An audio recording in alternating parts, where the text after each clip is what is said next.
Tomás Castillo. El doctor Castillo es un psicólogo importante a escala internacional, aunque opere a escala regional, porque la OMS, la Organización Mundial de la Salud, ha contado con él en varias ocasiones. Además, para algo muy importante, que es la clasificación de discapacidades. Parece que, dicho así, entramos en que se diferencian las divisiones de las clasificaciones. Pero esto no es un asunto formal, es un asunto humano muy serio. Es el fundador de AMICA. AMICA es una asociación de reputación ya internacional, de interés nacional, pero que opera solo a escala regional. Él es el padre de este invento, padre que se somete, sin embargo, cada trienio a la posibilidad de ser elegido como gerente. El juego es limpio, pero van ya 7 distintas ocasiones que se han rebasado, en las que ha revalidado la capacidad de estar al frente de su propio invento. Esto tiene que significar mucho, vamos a explorarlo en la conversación con este torlaveguense que distribuyó su formación primero en Navarra, después en Salamanca, pasando finalmente por Alicante, en funciones distintas. El alma mater la considera Salamanca, que es un gran membrete siempre en el mundo, pero después del primer ciclo, al estudiar psicología, culmina brillantemente en Salamanca para pasar como empresario, como gerente de un hotel, en realidad 2 hoteles. Uno se llama Alone. Alone en inglés, solo, no es lo mismo to be alone que estar solo en el sentido de solitude, que es una cosa buena. Precisamente lo que es bueno y parece malo va a presidir bastantes de los principios de su ejecutoria profesional. Todo esto va a ser explorado sin un gran orden, acabamos de conocernos, y además a esto lo motiva el hecho de que encontramos en la vanguardia de Barcelona una profunda, amistosa referencia, pero amistosa no por la amistad, sino por el reconocimiento objetivo a una labor al frente de lo que es el reconocimiento de la ayuda a los discapacitados. Nada más lejos quizás que el entendimiento de una caridad acomodaticia que el tratamiento psicológico y empresarial con el que trata de infundir unos principios al tratamiento de los problemas que no solamente son las discapacidades de los discapacitados, sino las que en algún momento de la vida, a lo largo de las fases evolutivas de la persona humana, a todos nos afectan en un grado o en otro. Pero antes de ello vamos a hablar de su libro, que se veía en la pantalla al principio, que se titula Déjame intentarlo. Enseguida aparece el inglés, let me try it, permítame intentarlo, significa algo que es, mire, tendrá usted el corazón en algún sitio, vamos a explorarle.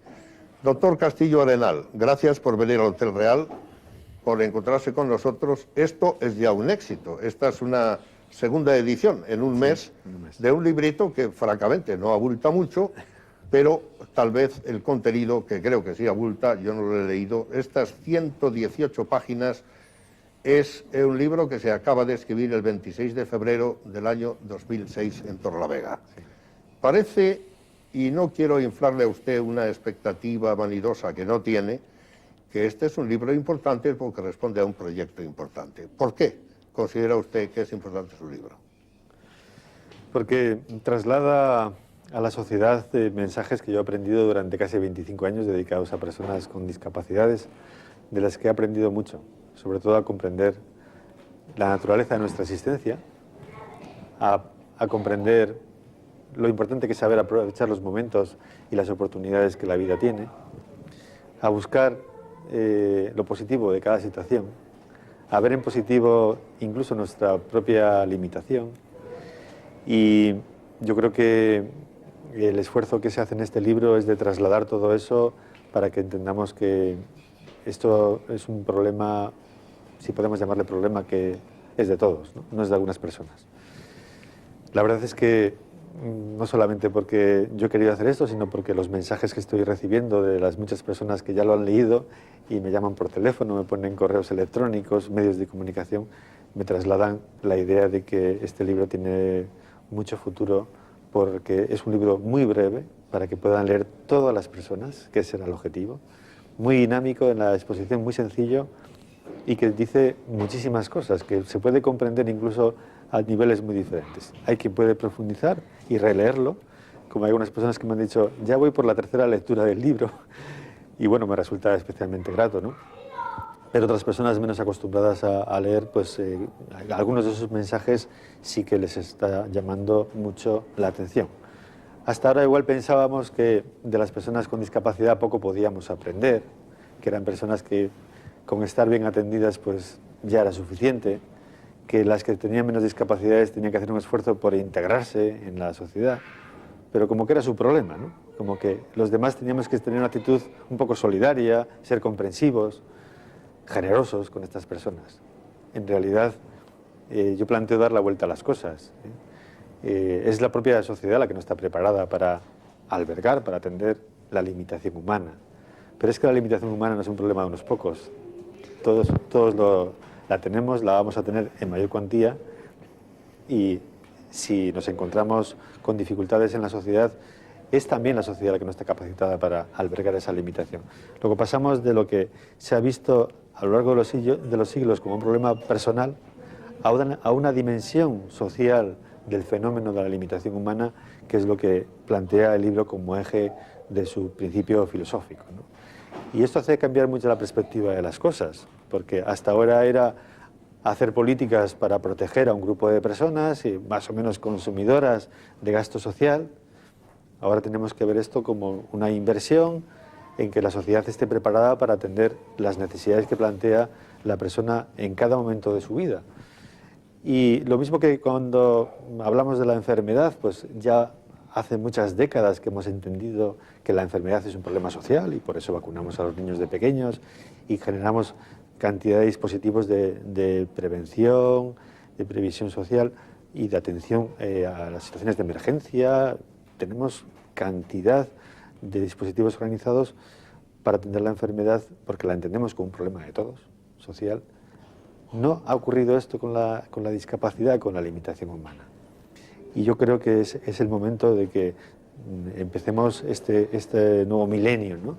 Con una visión no de la desgracia que es ser discapacitado, ser viejo, como hemos visto, los mayores como una situación de desgracia, para empezar a ver esto como situaciones de la diversidad humana que la sociedad tiene que estar preparada para atenderlas.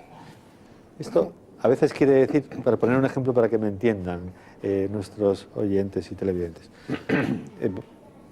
uno se puede comprar un chalet con 35 años, como está ocurriendo, hipoteca casi toda su vida por 30, por 35 años más, y cuando tenga 70, 75, no va a poder subir y bajar por las escaleras de ese chalet de 3 o 4 niveles que ha comprado cuando era joven. Esto les está ocurriendo ya a personas que eran jóvenes cuando compraron aquellas viviendas de protección social, que no tenían ascensores, y tenemos hoy muchísimos mayores que no pueden salir de casa ni a comprar, ni a pasear, ni a relacionarse. El no estar adaptado a la vivienda, las escaleras, están siendo el obstáculo que hace destacar la limitación de la movilidad de la persona. Luego es la sociedad, si no está preparada la sociedad, mi limitación aparece como mucho más importante, más grave, ¿no? Se resalta más. Mientras que solamente con el sencillo remedio de tener un ascensor, pues ese problema no existiría para esas personas. Luego su capacidad, su movilidad reducida no quedaría destacada y podrían desenvolverse como una persona más, ¿no? Esto es lo que yo quiero decir en el libro. Tomás, sociedad, discapacidad, persona humana, casi suena a abstracción. Luego te has acercado mejor, si me permites el tuteo, que es algo en lo que los españoles nos sentimos muy cómodos. Por supuesto. Y además contraviene una especie de regla para las entrevistas que a mí me encanta contrariar. Te has acercado más a lo concreto al hablar de la persona normal, de no considerarlo enfermedad, sino un problema que se puede llegar a tener cuando hay un problema de subir y bajar escaleras. Cierto, yo recuerdo cómo los vagones de los trenes en Estados Unidos tienen unas plataformas para las personas. De hecho, para adoptar allí en una ocasión el talgo, hubo que cambiar eso. La plataforma tiene otra altura. A nadie se le ocurre en Estados Unidos, que no voy a poner como ejemplo, pero en este caso, ¿por qué no ocupar el espacio que tienen los handicap, los discapacitados, para aparcar? Es una sociedad muchísimo más preparada que la nuestra, a pesar de ser tan competitiva, creo yo, hoy por hoy, para atender a los discapacitados. De todas maneras, yo tengo esta pregunta, y vamos a volver mucho al libro. Realmente el tratamiento de recordarnos a todos que en un momento determinado, sea en la infancia, sea en la vejez, sea en otro momento de nuestra evolución, vamos a tener discapacidad, ¿es un modo de mentalizar que tienes o es un modo de acercar realidades que no están tan separadas aunque las veamos como tales? Sí, quizás ambas cosas. Es una pedagogía que establezco para involucrar a todas las personas en esta idea que pienso que es justa, pero también es cierto que esto nos ha ocurrido. Nosotros hemos tenido la limitación en la infancia, hemos nacido con todas las limitaciones a la vez. El ser humano es el ser que nace con más limitaciones en la naturaleza, sin duda. Pero es que no sabíamos ni comer, no sabíamos coger las cosas, ni fijar la mirada sobre las cosas, ni caminar. Y evidentemente los niños quieren ser mayores, porque la sociedad está preparada para los mayores. Yo recuerdo de niño que no llegaba siquiera para lavarme las manos a la altura del lavabo o en la taza del servicio, ¿no? Y tenía que ponerme de rodillas para poder comer en la mesa. Los muebles, todos los espacios están preparados para las personas con determinada estatura y para los mayores, no están pensados para los niños. Las escaleras son un gran peligro para los niños. Muchos niños tienen miedo a bajar las escaleras porque se caen por ellas. Quiero decir que la limitación la hemos conocido. Lo que pasa es que no nos acordamos de ella y por eso es bueno hacer una reflexión de cómo nosotros hemos vivido en limitación también y hemos querido salir de ella, ser mayores. Y era nuestra gran aspiración, ¿no? Por eso, esta vivencia que es común a todos los seres humanos, a mí me parece que es importante que la reconozcamos, porque de esa manera identificamos más el hilo conductor que hay en todo esto. Y por supuesto, a mí me entienden muy bien las personas mayores, pero también las personas que han tenido un accidente y han estado unos meses solamente con su muleta y así se han roto una pierna. Entienden perfectamente el mensaje porque han estado viviendo la discapacidad y además como algo muy cercano, como algo que pasas de un momento a otro. Yo puedo salir a la calle dentro de un rato y despistarme al cruzar la calle y pillarme un coche o despistarse el conductor y cambiar radicalmente mi vida en un momento. Es cierto lo que dices, Tomás, pero no es menos cierto que en el mundo laboral, en el deporte, en prácticamente todas las actividades humanas hay unas franjas operativas válidas que se pagan para hablar el lenguaje de la realidad. En cambio, hay un momento de jubilación que se disfraza de, bueno, ahora que descanse. Uno se aburre, otro tiene sus hobbies y otro tiene el premio de lo mucho que ha ganado y otro no le va a alcanzar. Sí. Es decir, el mundo es inevitablemente desigual, yo no digo que tenga que serlo, la propia sociología, y luego somos más concretos, pero ¿por qué no debatir intelectualmente un poquito? La sociología crítica, que creo que recoge principalmente a tres, a mí tú eres psicólogo, pero por eso no te voy a hablar tanto de psicología. El propio Marx, no tan arrumbado como algunos creen, y Weber, que le mejora y supera, habla de la racionalidad burocrática, la funcional y otras, coinciden en que todo es una interacción, la interacción entre el individuo y la sociedad. Incluso llega esta sociología a decir, no es más el individuo que el grupo, ni el grupo que el individuo, sino conocernos a nosotros a través de reconocer a otros y a la inversa. Esto es lo que dice esta sociología, que no está arrumbada, aunque ahora el posmodernismo lo arrumba todo. Yo te devuelvo la pregunta. Antes se decía, un borracho, que otros llaman beodo y algunos llaman enfermo, se consideraba que tenía un vicio. Otros consideraban que tenía una especie de castigo, al fin y al cabo, es el castigo con el que el bíblico Cam se ríe de su padre, uno de los hijos de... Ahora no, tenemos muy en cuenta con cientifismo la teoría de que todos son patologías y enfermedades. Yo insistiría en si esto es una predicación tuya, obviamente no religiosa, para ayudar, o si es el recuerdo de decir, mire, que te va a pasar a ti, porque lo que decías del niño es cierto, pero el niño es fuerte, el hombre se ha considerado superior por la protección que tenía de sus padres, no por la fortaleza inicial. Hay quien habla de lo poco que oímos con relación al murciélago o de la máxima potencia que logramos alcanzar con las matemáticas en el saber.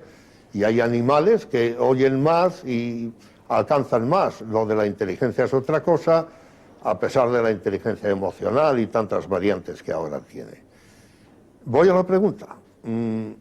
Este libro, Tu filosofía, la Fundación de Amica, lo que preside el espíritu reconocido ya por la Organización Mundial de la Salud al llamarse, es: seres humanos, sean ustedes generosos con sus próximos, porque ustedes están igual, el enfermo no está tan separado como ustedes creen, aunque no se pague, o vamos a incidir en ello, usted es otro enfermo, otro limitado, en algún grado, y si no lo va a ser. ¿Qué tiene más de recordatorio o de hay que ayudar? Bueno, la verdad es que yo estoy convencido de que el método diagnóstico que hemos utilizado durante todo el siglo XX no es válido. Por eso lo que propuse en los debates que tuvimos cuando se elaboró la nueva clasificación internacional del funcionamiento, la discapacidad y la salud, que así se denomina, la CIF. La OMS, esto ya es algo que está aprobado a nivel mundial. En la Asamblea del 2001 se aprobó este criterio en un libro que desarrolla las funciones del ser humano. Lo que se planteó fue que a partir de ahora deberíamos hacer diagnósticos basados en conocer las funciones del ser humano en su conjunto y las limitaciones que tienen esas funciones, ¿vale? Hasta ahora lo que hacíamos era lo que yo he venido llamando un poco la defectología. Las facultades nos han formado en síndromes, patologías, enfermedades, trastornos, pero detrás de esas definiciones de los trastornos veíamos el mongolismo y a los mongólicos, veíamos a los ciegos, veíamos a las personas, a los enfermos mentales, veíamos a los psicóticos, todo esto es, a mi modo de ver, erróneo. Creo que la persona está por encima de su circunstancia y que la persona es mucho más que lo que le afecta. Yo puedo tener una limitación auditiva y no por eso soy el sordo. Soy Francisco Gómez, que tengo además una limitación auditiva, pero fundamentalmente soy una persona con muchas cualidades, seguramente, que puede hacer muchísimas cosas en la vida y que nadie se ocupó hasta ahora de descubrir esas capacidades, sino solamente se me definía como el sordo, se me llevaba a un centro especializado para atender ese problema y desde ese problema es como se me trataba, como niño sordo, como adulto sordo. Se plantea un cambio radical. Yo le llamo a hacer fotografías reales. Hasta entonces hacíamos fotografías solamente de los defectos de las personas. Pensábamos que ese era su diagnóstico y el reto que yo propuse a los técnicos de la OMS es decir, vamos a hacer fotografías integrales de la persona para que veamos la persona en su conjunto y también, lógicamente, lo que le afecta, la limitación que le afecta. Pero veremos cómo el porcentaje de su limitación es relativamente pequeño comparado con la enormidad de sus capacidades. Es decir, basarnos en las capacidades de las personas es lo que realmente puede sustentar buscar su futuro.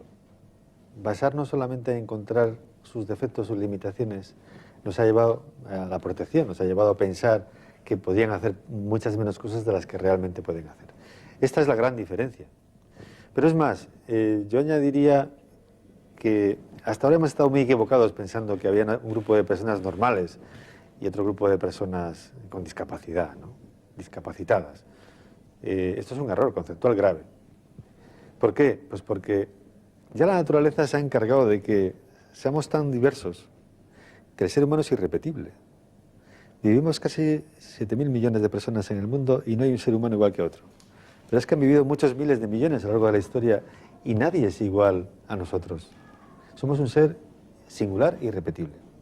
Y precisamente en la singularidad está la clave de cómo tenemos que entender el fenómeno. La normalidad no existe, existe la diversidad. Es más acertado hablar de la diversidad que hablar de la normalidad. Efectivamente, hay personas que están en estados de salud que condicionan más su movilidad, su capacidad intelectual, el que puedan desarrollar un trabajo, ¿no? Eso no lo estamos negando. Lo que estamos es por apostar porque esa diversidad sea entendida como un fenómeno que es tan inherente a nuestra existencia, tan común al ser humano, que es lo que realmente nos une. Y que la sociedad tiene que estar preparada para eso, para albergar la enorme diversidad que existe en el ser humano, porque eso es una riqueza. Eso no empobrece nuestra sociedad, al contrario, el que las personas seamos diversas es lo que da a una sociedad su auténtica riqueza. Pero mi ánimo, señor Castillo Arenal, no es contrariar. Aunque Alonso ha quedado el segundo, está entre los 5 primeros. Para correr se cuenta con los más veloces. En el ejército, de los ejércitos del mundo, que todavía no están totalmente suprimidos, ni creo que los van a suprimir, en las filas de adelante están los más altos. Los más fuertes son los que combaten y ganan o pierden. La ley del darwinismo social está muy recriminada, pero el darwinismo en sí mismo no tanto, ni Lamarck. Es decir, hay un mundo de fuertes y débiles. Y yo no digo que tenga que seguir, ni que sea el que predomine, ni que el entendimiento de la fortaleza sea brutal. Hay los aptos para trabajar en unas cosas y los aptos para trabajar en otras, aunque todo el mundo es apto para trabajar en algo. El acercamiento de la mujer no está terminado y se está produciendo. La pregunta es, ¿y qué hacemos con los valores nuevos de unos jóvenes que filman mientras otros compañeros pegan a un anciano? ¿Qué hacemos con las madres que por no reconocer lo que tienen en casa, tienen chicos sanos pero que no lo están tanto porque acosan a sus compañeros, porque se sienten más fuertes y les hacen la vida imposible a pesar de no ser discapacitados? ¿Qué hacemos con el desprecio a los débiles en general? ¿No será un esfuerzo de redención inútil? Y obviamente esto es muy pesimista, el éxito de tu organización de Amica desmiente que el mundo vaya por ahí. Pero lo que dicen los periódicos todos los días va por ahí. Ya. Yo creo que tenemos que cambiar bastantes cosas en ese sentido para que nos vayan mejor, ¿eh? La verdad es que tenemos una sociedad más preparada para el joven entre 25, 35, 40 años, ¿eh?, que para el resto de la población, a todos los niveles. No hay más que fijarse en los anuncios, el tipo de personas que son las que buscamos para protagonizar un producto, las ofertas de las empresas en los periódicos, sobre qué edades quieren contratar a personas, todo este tipo de cosas. La belleza es exaltada como un valor supremo, la juventud. Claro, esto es lo que hace que realmente a la persona que tiene más limitaciones se la discrimine, aparezcan actitudes opresivas. Pero yo creo que también quien triunfa en la vida va a tener esta amarga experiencia en esta cultura imperante de que su cuerpo pues no va a tener la misma imagen, lógicamente, a los 80 años que a los 25, que creo que tiene en este momento Alonso, ¿no?, aproximadamente. Y esta cultura en la que el que domina es el más fuerte hace que cuando tengamos 85 años alguien diga: tú no estás bien en tu casa, sí, tienes que ir a una residencia. Es mejor que estés viviendo con alguien que te cuide. Y nosotros no queramos salir de nuestra casa porque en nuestra casa están los recuerdos de nuestra vida, está lo que hemos sido. Y alguien piensa que ya no estamos aptos para decidir por nosotros y decidir por nosotros. Es decir, yo creo que es muy importante que cambiemos esta cultura para que no se den ese tipo de actitudes, pero que nosotros también vamos a conocerlas. No van a ser solamente noticias de prensa de que alguien ha maltratado en un colegio. Es que es una dinámica que está ocurriendo ya en este momento, que sobre las personas con discapacidad las tratamos como si fueran niños. Yo digo en el libro como si vivieran una minoría de edad permanente y decidimos sobre sus vidas, si pueden salir con amigos, si no pueden salir, si pueden tener novios, si no pueden tenerlo, si pueden trabajar, decidimos si son aptos para trabajar o no, incluso con personas con 40 años, con personas de mi edad. Pero también cuando repasamos la vida de nuestros mayores, vemos que muchas decisiones las están tomando los hijos por ellos. Controlan su dinero, controlan lo que hacen en realidad. A veces hasta si quieren formar una nueva pareja y rehacer su vida, se ve como un escándalo.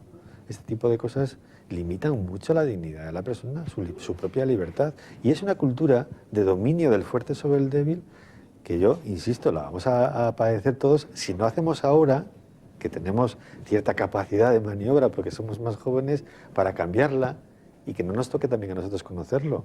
Porque esto que nos dicen estas personas con discapacidad en este momento, que se quejan del trato que están recibiendo, para mí es la voz de los sabios que tienen esa experiencia vital en este momento y yo tengo que tener esa actitud de escuchar y decir, es que esto si no lo cambiamos, también me tocará a mí algún día quejarme de lo mismo.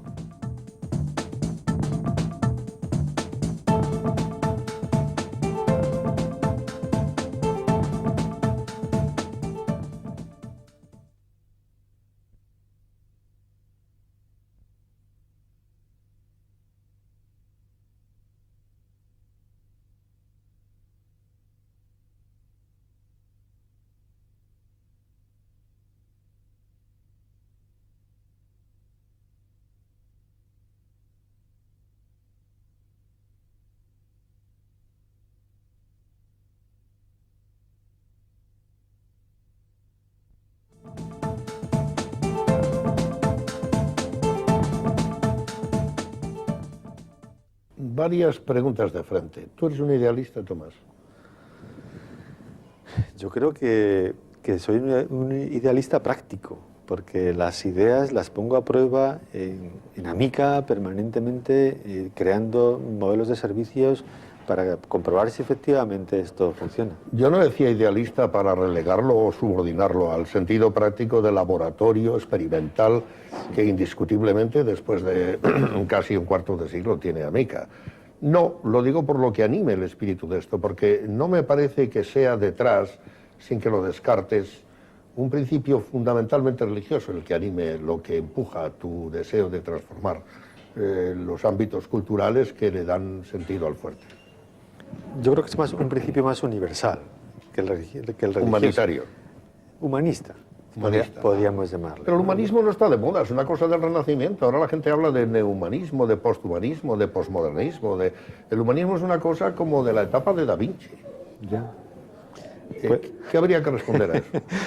Puede ser que en términos filosóficos sea así. Yo creo que en términos prácticos, yo practico la psicología de la vida cotidiana, escucho mucho a la gente, observo, sobre todo me llama mucho la atención las personas que lo están pasando mal. Pues vamos a ser concretos. Y esos son mis grandes maestros. A ti se te ha llamado a la Organización Mundial de la Salud. Ahí no llaman a cualquiera. ¿Por qué? Tú lo dirás. Ahora, ahí hay una clasificación triple que era discapacidades psicológicas, psíquicas, creo que decían. Otras físicas y otras sensoriales. A mí me gustaría que elabores sobre las tres, cómo se agrupan, por qué está eso o no bien. Y también un hecho, hace poco leí algo del humorismo. Dicen, los humoristas se han reído mucho de los cojos, incluso ellos de sí mismos. Es una virtud de algunos. También los sordos. Se han hecho muchas bromas con el que oye, no oye, lo que tiene que oír, no tiene que... Sin embargo, nunca con los ciegos. Esto es muy significativo. Hay un estudio que veía hace poco de Casares, en la que dice, la piedad que inspira el ciego no ha hecho muchas bromas. Aunque el Lazarillo tiene una, ahora que lo pienso, y no creo que se le haya escapado, pero no la cuenta. Que en venganza el niño lleva contra un poste al ciego y le dice, date, porque el ciego era cruel. Ahora, en general, no. Algo tiene que haber ahí. Que, así como en la motivación hay motivaciones básicas que conocéis muy bien los psicólogos, de las primarias de Maslow frente a las otras, también unas discapacidades serán peores que otras. ¿Cómo es esa división triple? ¿En qué consiste? ¿Qué puedes decirnos a todos, sobre todo a nuestros telespectadores, a tenor de ellas? Sí. Bueno, la división responde a un procedimiento tradicional, realmente de dividir las discapacidades entre psíquicas, físicas y sensoriales, ¿no? En realidad, en la nueva clasificación de la OMS, en la CIP, también superamos este concepto porque apenas hablamos de discapacidad en la CIP. Hablamos de la limitación humana como algo que es común, y la discapacidad es un término que en realidad es un término genérico a revisar. ¿Por qué? Pues porque tiene una connotación un poco estigmatizante, ¿no? Detrás de la discapacidad vemos al discapacitado y nos invita a la OMS a que no pongamos adjetivos a las personas, sino que digamos, hablemos de sus circunstancias. No es lo mismo hablar del cojo que hablar de una persona que tiene movilidad reducida, ni del ciego, que hablar de una persona que tiene una limitación visual. Ese esta forma que el castellano tenemos por costumbre para tildar, para exagerar de alguna manera la imagen de la persona, ha hecho mucho daño a lo largo de la historia de las personas. Es más, yo diría que el castellano es un idioma especialista en vincular las situaciones que nos resultan desagradables con la discapacidad. Parece que estás ciego, no lo encuentras. Estás sordo, no me oyes, llevo ya un rato llamándote. Se coge antes al mentiroso que al cojo, solemos decir. Son bueno, pues frases hechas, pareces imbécil, qué tonto eres, no te das cuenta, muy repetidas. El tonto es una de las palabras que aprenden antes los niños a decir. Honradamente hablando, yo no creo que en otros idiomas sea menos. La capacidad de blasfemar en italiano es terrible, sobre todo con los adjetivos. Yo no sé muchos idiomas, pero en inglés, por ejemplo, il se usa para muchísimas cosas. Enfermo es una cosa despectiva. El inglés, desde luego, tiene muchísimo ataque a las posibilidades de alguien que está limitado. Pero independientemente de lo lingüístico, a mí también me preocupa la habilidad, y aquí quiero que aclares algo, del español para los eufemismos. Yo no digo que a un cojo haya que llamarle cojo, si lo es. No creo que sea insultante si no tiene un tono insultante. Pero aquí se hablaba de la estimulación precoz. Sí. Y después habláis de la atención temprana. Sí. Y yo quisiera que nos expliques qué es esto, y si no son dos eufemismos tremendos, pero tú eres el que sabe. Ya. Bueno, el término estimulación precoz parte de las teorías que en los años 70 y principios de los 60 imperaban de que el desarrollo del cerebro del niño venía muy condicionado por los estímulos que recibía a su alrededor, con lo cual si una persona nacía con cierto retraso en su maduración neurológica, cuanto más estimulación recibía, pues se preveía un mayor desarrollo. Es verdad. Lo que ocurre es que no dependía solamente de la estimulación que le fuéramos a producir al niño, sino que dependía de otros muchos factores. Entonces, la técnica no solamente varió de nombre, sino de contenido. Hablamos ahora más de atención temprana porque se trata de una serie de programas que desarrollamos en las primeras etapas de la vida de la persona, del niño o de la niña, en la que involucramos a todo el ambiente que rodea a la persona, su familia, otras amistades, y buscamos todos los recursos que puedan producir el crecimiento integral de la persona, ¿no? No era tanto que tuviésemos que estimular el cerebro para su desarrollo, que también hay que hacerlo, lógicamente, sino para atender globalmente la adaptación del niño al medio en el que se está desenvolviendo, por ejemplo, su adaptación comportamental, su aprendizaje del lenguaje y su participación en la comunidad desde niño, no como un niño problema, sino como un niño. Que eso es algo muy importante para las personas que nacen con alguna discapacidad, que no empiecen a crecer y ser tratados como diferentes ya desde la familia, ya desde el colegio o de los propios profesionales. No tener ese estigma de que soy un niño problema, de que he nacido y creo un gran problema en mi familia, ¿no?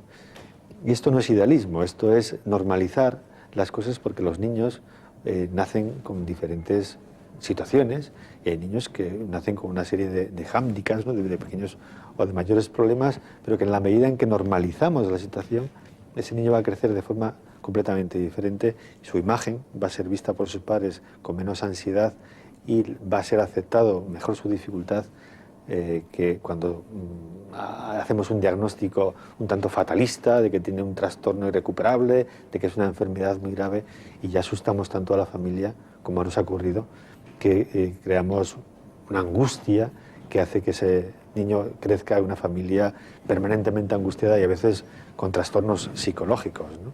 ¿Y cómo podéis ayudar desde Torrelavega, en donde está la sede central de AMICA, que ha despertado un interés nacional e incluso internacional a través de tu persona, en distintas etapas de la vida? Es como mucho. No se puede ayudar a un discapacitado mayor, o si se puede, tú nos dirás cómo, a uno pequeño, a uno que está en la familia, a otro que sea hijo de madre soltera.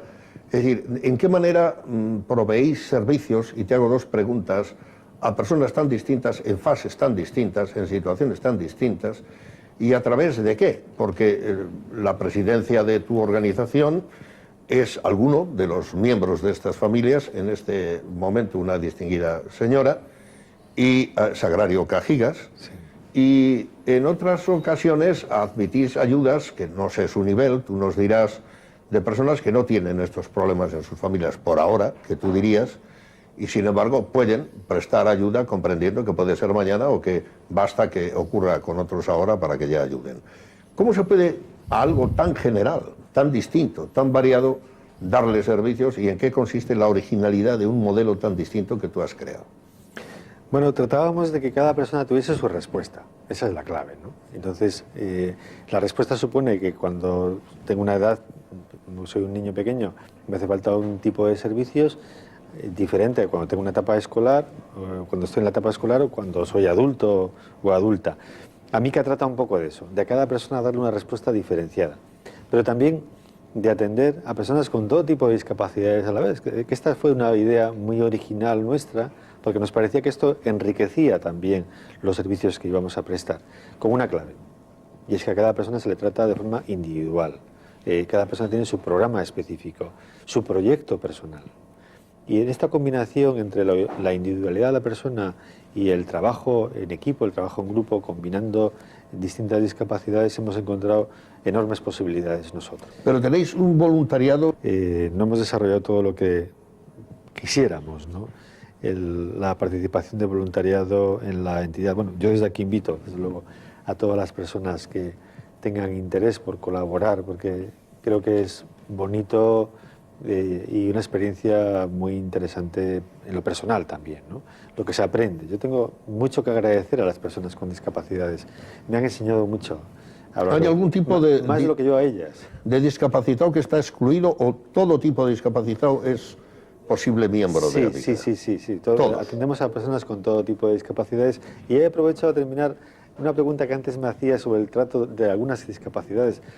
Realmente la discapacidad más socialmente peor aceptada es la que proviene de las enfermedades mentales. Claro. Nunca se ha entendido en esta sociedad la enfermedad mental. A veces se ha culpado a la propia persona de sus comportamientos y produce temor.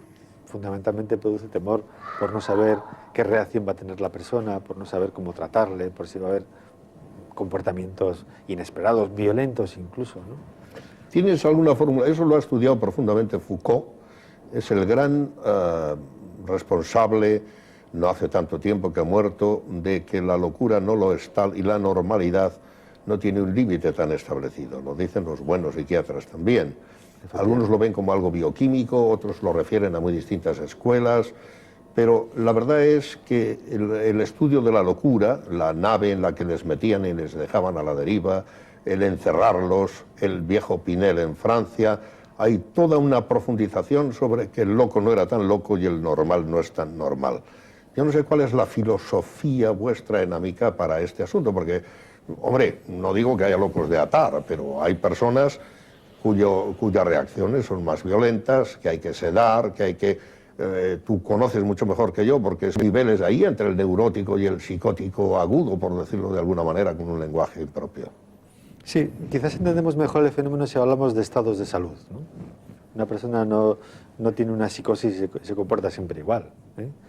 Puede haber momentos en los que hay crisis o mayor inestabilidad emocional en esa persona y se manifiesta determinados comportamientos de forma aguda. El tema está en que sí tenemos claro que en la medida en que la persona le aportamos normalidad en su vida, ambiente a su alrededor, trabajo, posibilidad de tener un proyecto en la vida, esto mejora. Esto mejora sustancialmente y esto muchos compañeros psiquiatras nos han felicitado por esto, ¿no? Como personas que dependían de tratamientos medicamentosos permanentemente, que estaban en sus casas, al incorporarles a programas de formación, al entrar en una red de relación social con otras personas, al tener una perspectiva de poder trabajar, el llegar a trabajar y poder tener unos ingresos propios, el crear su círculo de amistades, incluso su propia pareja, esto es terapéutico en sí mismo. Y esto arma la vida de la persona, la apuntala, digamos, lo suficiente como para que prácticamente pueda desenvolverse en una cotidianidad, en una vida cotidiana y normal como cualquier otra persona, incluso en algunas de ellas sin depender para nada de los tratamientos medicamentosos que antes eran imprescindibles para su estabilidad emocional. Y esto es clave, a mi modo de ver, para entender la naturaleza de lo que antes hacíamos encerrando a estas personas, porque en realidad estábamos produciendo una manifestación exagerada de lo que mal llamábamos su locura. Claro, posiblemente si a cualquiera de nosotros nos encerrasen durante años entre cuatro paredes, acabaríamos teniendo comportamientos similares. Y esto es un poco la gravedad de lo que hemos hecho, es una reflexión que tenemos que hacer, la gravedad de lo que hemos hecho, cómo hemos llevado a seres humanos a situaciones extremas, por no tener imaginación, por no tener capacidad de respuesta, por no ser suficientemente creativos, que es una de las claves que yo propongo en el libro. Tenemos que ser, yo propongo que creemos una tendencia a la creatividad dentro de la limitación, a que las respuestas tienen que ser mucho más imaginativas por nuestra parte a la limitación humana, no las que siempre hemos hecho y nos ha parecido que no se podía hacer otra cosa. Yo apuesto porque podemos hacer cosas muy distintas a las que hasta ahora hemos hecho. Yo más cerca del final me propongo volver al libro. Antes tengo que preguntarte algo. Te felicito porque coincide plenamente, es algo que miré no con cierta superficialidad con el pensamiento de Foucault, el que no hay que echar a la gente a la deriva ni encerrarla en esos dificultosos límites, aunque él también habla de los límites de la sexualidad y otras cosas que estudió en profundidad con una nueva antropología difícil de encajar todavía. Pero seamos prácticos, el INSERSO, el INEM, organismos del Estado, del gobierno central, antes os facilitaban dinero, ahora lo hacen la autonomía, el gobierno de Cantabria, desde los fondos transferidos. Supongo que es más dinero porque se reconoce mejor calidad en los servicios en general. Pero y cara a los fines, el dinero que recibís, lógicamente vas a decir que es insuficiente, pero ¿cuánto insuficiente? Enough is enough, dicen los americanos, bastante es bastante, para los fines, para vuestros fines, que no está mal que reformules aquí cómo es la cuantía del dinero que da abasto por lo menos para la entidad regional y la cobertura que queréis hacer aquí en nuestra región. No, la verdad es que siempre que hablamos de términos económicos hay que lamentarse, ¿no?, de que no hay recursos suficientes. Hemos dado pasos importantes, también hay que decirlo, pero ciertamente una entidad como AMICA, que para los servicios que presta directamente a las personas para promover su autonomía, que es el gran objetivo de AMICA, para que la persona pueda vivir en la comunidad como uno más, sobre un presupuesto cercano a 3 millones de euros, vamos a presentar un déficit a la próxima asamblea de más de 200.000 euros. Esto quiere decir que algo en lo económico no funciona. Gastamos más de lo que nosotros ingresamos, pero porque no estamos dispuestos a renunciar a una calidad de servicios, porque nos parece que las personas son importantes por encima del dinero, y nosotros no prestamos servicios asistenciales que sean evaluables solamente con números, sino muchos apoyos a las personas que pueden necesitar puntualmente, que a veces necesitan de forma permanente, pero que esto es un poco, para que nos entienda todo el mundo, como cuando vamos al hospital nosotros. Nadie nos pregunta si hay presupuesto, no sé, hay que intervenirnos. Y si la operación cuesta tanto dinero, pues hay que hacer la operación, porque de ahí depende el futuro y la salud de la persona. Y está respondiendo, Tomás, en el mundo corporativo. El mundo corporativo se ha incorporado, valga la redundancia, crecientemente a labores filantrópicas. Sí. Yo no sé en qué manera os responde en Cantabria este mundo. Pues aquí sí que me gustaría hacer una llamada, porque todavía estamos muy escasos de aportaciones privadas, de donaciones, de empresas que ejercen su responsabilidad corporativa, y esto es una asignatura que tenemos pendiente en Cantabria y en España. Estamos abriendo una línea de presentar proyectos. Ya hay fundaciones como la Fundación Botín, que este año ha apostado de forma decidida por los proyectos de AMICA, pero sí es cierto que aquí no solamente pedir dinero a lo público, al Estado, a la Administración de Cantabria, sino que es un problema también de responsabilidad social de todos y de todas. En Torrelavega, lo dice vuestro boletín número 55, se ha reconocido el trabajo de AMICA. Aquí tengo dos preguntas. Si está suficientemente reconocido, aparte de este premio, dinos en qué consiste el premio, y si pretendéis vender de alguna manera a otros. Me decías antes que pretendéis crecer hacia adentro. Eso me impresionó agradablemente. No quieres comerte el mundo, sino crecer hacia adentro. Este boletín da las gracias con mayúscula a ese reconocimiento. ¿En qué ha consistido y cómo responde Torrelavega en sí misma? Hombre, ha tenido una especial significación porque ha sido un premio a los valores humanos, que en realidad es lo que ha guiado a Mica a lo largo de toda su trayectoria, ¿no? ¿Un premio que ha dado quién? La defensa de los valores, el propio Ayuntamiento de Torrelavega. Entonces, que le reconozcan a Mica, en la ciudad donde ha nacido Mica, este premio, nos ha llegado al alma. Ciertamente ha tenido mucho valor para nosotros. Dime honradamente, estamos cerca del final, llevamos una hora casi hablando. El tiempo se pasa. Tú, que tienes una hija pediatra, que a los 23 años ya eras padre, que eres un hombre joven, 48 años si no me equivoco. 49, sí. 49. Que tienes otra hija, que no hay personas con discapacidad en tu familia. ¿Quién está detrás que te ha impactado antes o después? Porque el ejemplo humano es muy importante. ¿Por qué no nos hablas, habrá muchos, de un discapacitado que ha impactado tu vida? Sí, fundamentalmente Matías Sainz. ¿Quién era Matías? Matías Sainz era una persona con una discapacidad muy importante, con una limitación física muy importante, que tuvo un accidente de joven, cambió su vida por completo ese accidente y luego se dedicó a liderar el movimiento de personas con discapacidad física aquí en Cantabria. A mí me dijo una frase que me marcó para siempre y siempre la recordaré como a él todos los días, ¿no? A ver si eres capaz de verme a mí en vez de a la silla de ruedas, ¿no? A él en lugar de la silla de ruedas. Sí. Y eso simbolizaba, yo tardé muchos meses en digerir aquello, porque yo me creía un profesional entendido en la materia y me hizo reflexionar y guía mucho los pensamientos del libro sobre esta frase, porque en realidad él quería poner su persona en primer plano y su limitación en un plano posterior, ¿no? Yo sé que te puede frustrar porque esta conversación daría para mucho, pero quiero terminar con tu libro. Voy a leer del epílogo un par de frases y luego me gustaría que elijas tú para concluir algo que considero representativo. Sé que el libro tiene estructura de catálogo, no lo he leído, lo haré con mucho gusto, pero en el epílogo dice aquí, respetar la diferencia es mantener la individualidad. Actuar contra las actitudes negativas de personas y de la sociedad sobre la discapacidad. Mi ilusión y mi trabajo pueden más que mi discapacidad. Esto es obviamente dirigido a los discapacitados. Las personas con discapacidad podemos conseguir muchas metas si nos dan oportunidades, y así sucesivamente. Ahora bien, esto va dirigido en forma de tú a veces al gran público, está precedido por frases de personas importantes, dice acompañar, no juzgar ni ordenar, solo ser una ayuda para ti. Pero empieza con Víctor Hugo, aquel gran romántico, y dice lo que conduce y arrastra el mundo no son las máquinas, sino las ideas. Yo no creo que tú eres un neoludita que tiene algo en contra de las máquinas, ni un tecnófobo, sino que quieres rescatar lo que has llamado humanismo y contra lo que yo semi-bromeaba. Espero que tengas sentido del humor también y que tú elijas un parrafito con el que dices la última palabra de esta grata conversación.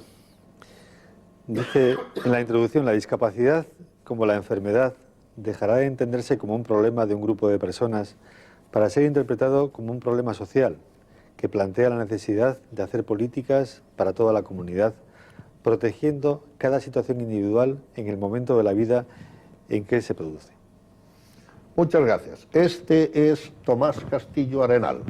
Asimismo, se percibe como, muy merecidamente, como un empresario de la psicología o como un psicólogo que tiene una empresa al servicio de los demás, que es una asociación, después de una profunda experiencia que pasa por una acendrada formación, primero en el primer ciclo en Navarra, después en su alma mater, Salamanca, y finalmente probando sus capacidades como gerente en un complejo hotelero de 2 importantes hoteles de Alicante. Regresa a su tierra y pone a prueba su propio juego como profesional, siendo revalidado cada 3 años, si lo desean los demás, como gerente de esta gran organización de la que ha sido fundador. Organización que merece el aplauso sin exageración, pero el reconocimiento sistemático que hemos visto precisamente el día 14 en La Vanguardia de Barcelona. Será por algo, es por algo. Sin duda alguna está un compromiso que va más allá de la sociología que es el punto que quise yo introducir, la sociología crítica, de reconocerse a uno mismo, reconociendo a los demás en esa interacción de grupo-individuo, individuo-grupo, desde la psicología, y no se adhiere de una manera cerrada a ninguna escuela, incluso niega al propio tiempo que siente alguna cercanía, que el behaviorismo, el reentrenamiento, la capacidad de rescatar las capacidades de las personas que no están perdidas, sino que están ahí, con deterioros en unos casos que él llama siempre limitaciones, y que además invita a que percibamos que no hay nadie que no se escape desde la cuna a la tumba en alguna de esas dificultades. A veces lo vemos con importantes jugadores de golf, no apunto con el dedo, que ya no pueden jugar igual, y a veces sus actitudes, no digo que respondan a como cuando eran campeones, pero no estaría mal invitarles a ellos, a los campeones de la vida, a aquellos que tienen grandes habilidades y que no siguen siendo siempre igualmente grandes, que son dotaciones con las que se han encontrado en la vida como una especie de milagro natural, a que piensen que no son siempre eternas y perdurables, y que los demás tendrán las suyas, si no en ese orden, en otro. Porque el orden es sensorial, el orden es psíquico y el orden es también físico. No tiene por qué predominar el físico, ni siquiera esos seres tenidos por inteligentes, con muchas nuevas medidas de la inteligencia. La medida de la inteligencia del autor de este libro, Déjame intentarlo, nos invita el profesor Castillo Arenal, empresario, persona sencilla, a que intentemos ser nosotros mismos reconociendo los valores de los demás. Gracias, Tomás. Muchas gracias.